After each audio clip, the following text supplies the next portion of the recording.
Welcome to the show, Scandalous Christian. I am your host, Gary Eaches, also known as Gary Eaches Peaches.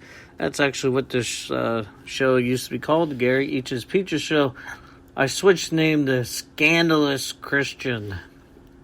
And other episodes I talked about switching the show and doing those things. But today, we're going to talk about what is a scandalous Christian. And I'm sure if I Googled scandalous Christian, which I haven't, I'd find many things. I'm guessing this is not a new term, new thing of using this. But a scandalous Christian is, first of all, a Christian, a believer in Jesus Christ. So I did some work before the show. I prepared. That's an amazing thing. I never really used to do that. But I have prepared what is a scandalous Christian, in my opinion. This is just Gary Peach's humble opinion of what a scandalous Christian is. Now, this show is going to be airing on Tuesdays and Fridays at noon right now. That's the way I'm going to set it up, trying to do it at noon. Might switch it up, thought about doing it at night, but right now, this is when we're going to be doing the show. We have a chat feature through Spreaker. You can chat and discuss, ask questions through the chat. Right now, I'm doing this through my phone because where I'm at right now, I do not have internet access, which I'll be getting. So I'll have ability to do Skype and other things. People can call in, ask questions. So if you don't know me, I am technically I'm a pastor. I'm a pastor without a church again. I was a pastor here in Scranton for about a year and a half, maybe a little bit more. Things didn't work out as well as I thought they would. I made some bad decisions, I think in both parts. Me and the church made some bad decisions. But anywho, here we are. I'm taking a few weeks off and see where the Lord leads. But we'll be doing these. I used to do these podcasts a lot. And then I got busy doing ministry stuff, and the only things that were posted was my sermons from the church, which most of them I've taken down. It's just the pettiness of how we are as Christians is just ridiculous. But anyway, scandalous Christian. What makes one a scandalous Christian? Well, first of all, I think we all of us are scandalous Christians by nature. Each and every one of us are sinners saved only by the grace of Jesus. Second, a scandalous Christian tries to be real and transparent, admitting that they still struggle as a Christian. That's been my aim in life, is to be real, honest, and open about my struggles. Sometimes it bites you in the butt, but I've learned that being transparent and honest and real. Just recently, on around April 6th, I relapsed from alcohol. Then I was diagnosed a few days later. I was in the psych ward, diagnosed with bipolar. So we all have our struggles. But a scandalous Christian admits these things, realizes that only by the grace of Jesus that we don't do other sins, or that we don't fall into these traps. It is only through the grace of Jesus. And most scandalous Christians will be honest and transparent that they struggle just like everybody else. So, first and foremost, a scandalous Christian is one that has a relationship with Jesus Christ. Two, they even work on the relationship with Jesus Christ. I'm not saying a scandalous Christian to give us freedom to be lazy and not work on our spirituality with Christ. But a scandalous Christian is someone that admits their faults, admits that they struggle, is not into legalism, the do's and don'ts.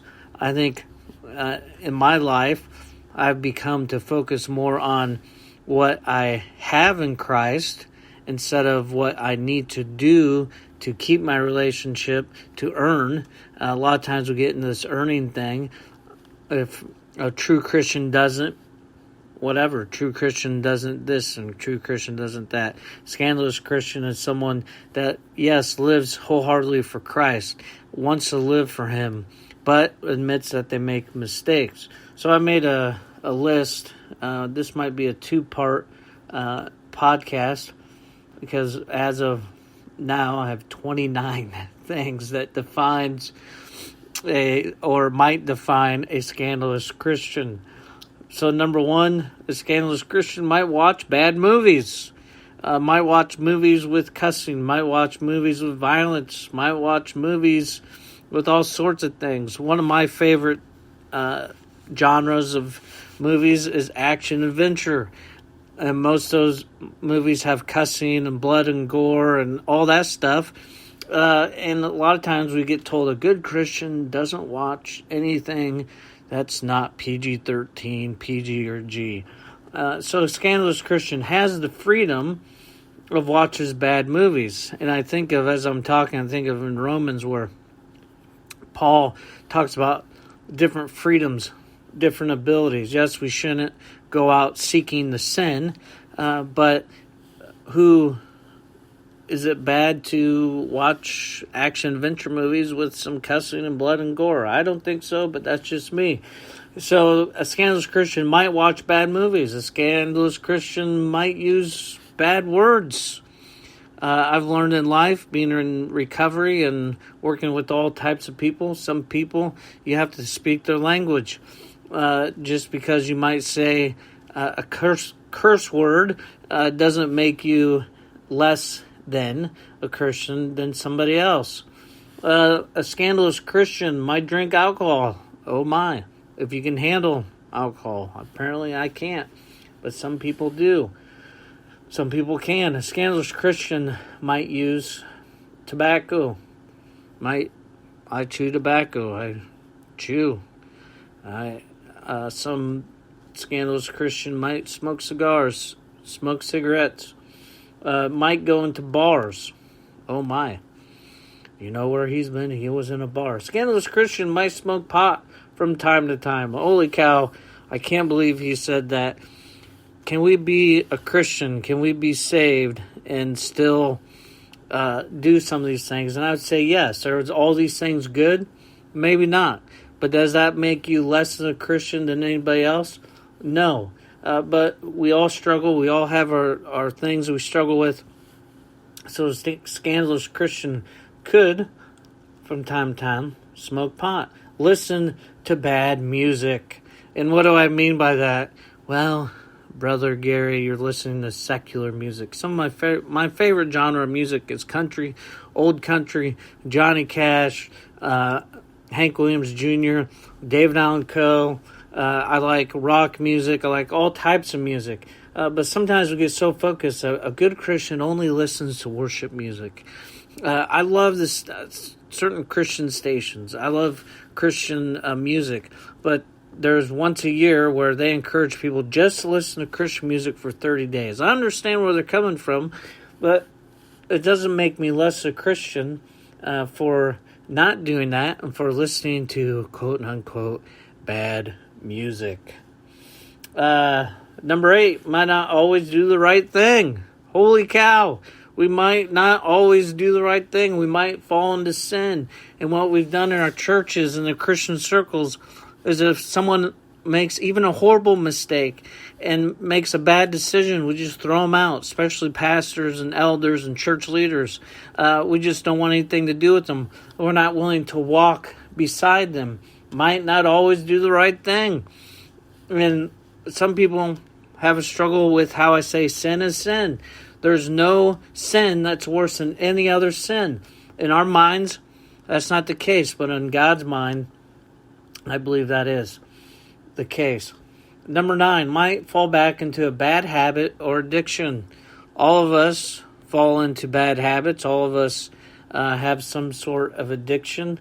And as Celebrate Recovery says, habit, what is it? My brain just... anyway, Celebrate Recovery has a good saying. I think it's down here somewhere. But anyway, we might relapse. And does that one relapse define us? Does that one relapse keep us from doing ministry? Does that one relapse hurt our relationship with God forever? We might have to redo things in our lives, reevaluate, but doing things, bad habit or addiction, falling back into those things, doesn't disqualify us from God's love, doesn't disqualify us from doing a lot of things in the church and in the Christian life, which many churches have made that if you fall or if you stumble, we're not going to walk with you. We just want to get rid of you. And a lot of times that's the case. So another thing that we, a scandalous Christian characterize is 10, 11, 12 is focuses on love, focuses on grace, and focuses on mercy. And the longer I'm a Christian, the longer I am involved in ministry, I see that, first of all, Jesus says that love is one of the most important things. Paul, love is the most important.